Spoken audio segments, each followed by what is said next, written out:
और अब जरा मोदी सरकार का जंगी जुनून आपको बताते हैं। भारत ने चौथी एटमी आबदोज लॉन्च कर दी है।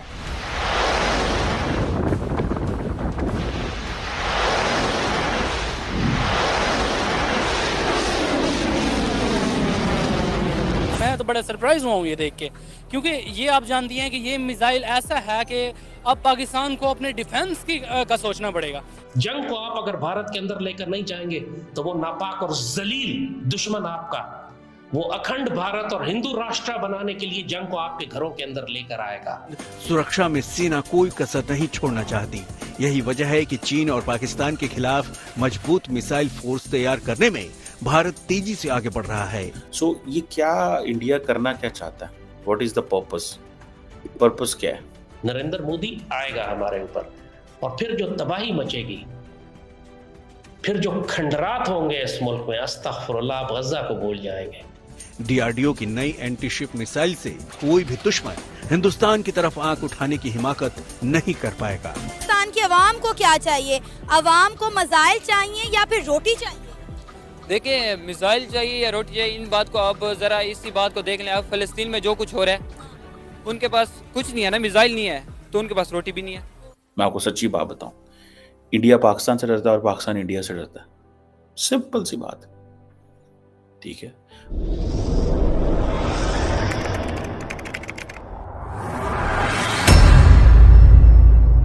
नमस्कार दोस्तों, स्वागत है आपका पाकिस्तान की बर्बादी में। जी हाँ, तो आज की बर्बादी कुछ इस तरह है कि आज भारत अपने डिफेंस को इतना मजबूत करता चला जा रहा है कि पाकिस्तान जैसी चींटियों को तो भारत यूं ही रगड़ देगा। जी हाँ, तो खबर कुछ इस तरह है कि ये डीआरडीओ ने हाल ही में एक एंटीशिप मिसाइल का सफल परीक्षण कर दिया है, जिसकी मारक क्षमता 1000 किलोमीटर बताई जा रही है। और इसकी मारक क्षमता ऐसी है कि बड़े से बड़े युद्धपोत भी इसके सामने ढेर हो जाएंगे।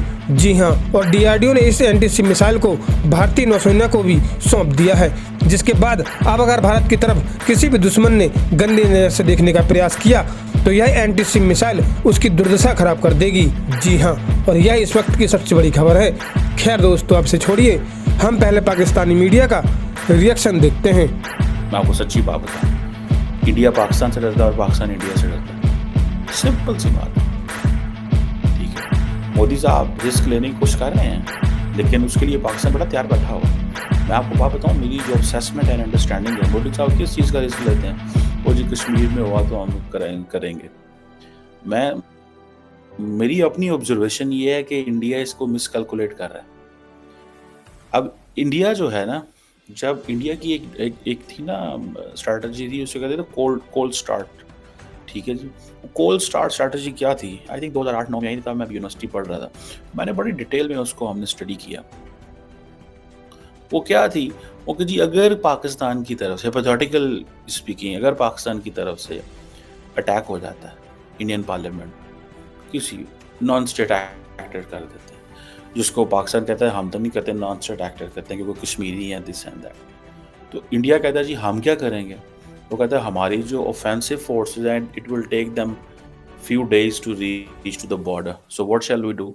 सो we shall engage our defensive forces. उनकी हम इंटीग्रेटेड बैटल ग्रुप्स बनाएंगे, आईबीजीज उन्हें बोलते हैं। वो आईबीजीज जो है उनको हम लॉन्च कर देंगे पाकिस्तान। अभी वो इंडिया कह रहा है कि हम इसके ऊपर काम नहीं कर रहे, ठीक है, लेकिन कोई पता नहीं होता। लेकिन प्रैक्टिकली इसकी बहुत बड़ी कॉस्ट इंडिया को पे करनी पड़ सकती है। ये जो मॉडल है इंडिया का, क्या इंटीग्रेटेड बैटल ग्रुप मींस के जो इंडिया के डिफेंस फोर्सेस इंडिया के बॉर्डर पे ऊपर हैं, उसको इंडिया 20,000 में तकसीम कर देगा और 8 मुख्तलिफ जगहों से इंडियन फोर्सेस पाकिस्तान के अंदर आएंगे। अब ये मॉडल आउटडेटेड हो गया होगा, लेकिन ये मॉडल था, ठीक है।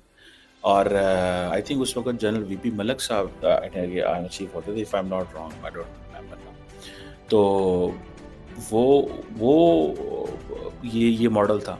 और फिर हम क्या करेंगे? वो कहते थे हम अगले 48 से 72 घंटे के अंदर हम बहुत सारे जो इंडिया के, पाकिस्तान के जो इलाके हैं उनको कैप्चर कर लेंगे, और फिर जब पाकिस्तान हमसे नेगोशिएट करेगा तो फिर हम वो जब इंटरनेशनल कम्युनिटी इंटरवेन करेगी तो हम नेगोशिएट करें। और उसके साथ वो एक चीज़ का सोचते थे, we will do everything under the nuclear overhang. हम हर चीज़ न्यूक्लियर ओवरहैंग के नीचे करें, मतलब कि पाकिस्तान की जो न्यूक्लियर गया वो, हालांकि उनको पाकिस्तान की न्यूक्लियर डॉक्ट्रिन का नहीं पता, उसकी वजह कि पाकिस्तान की न्यूक्लियर डॉक्ट्रिन है ही कोई नहीं, है सही है, लेकिन नॉर्मली शेयर नहीं की जाती।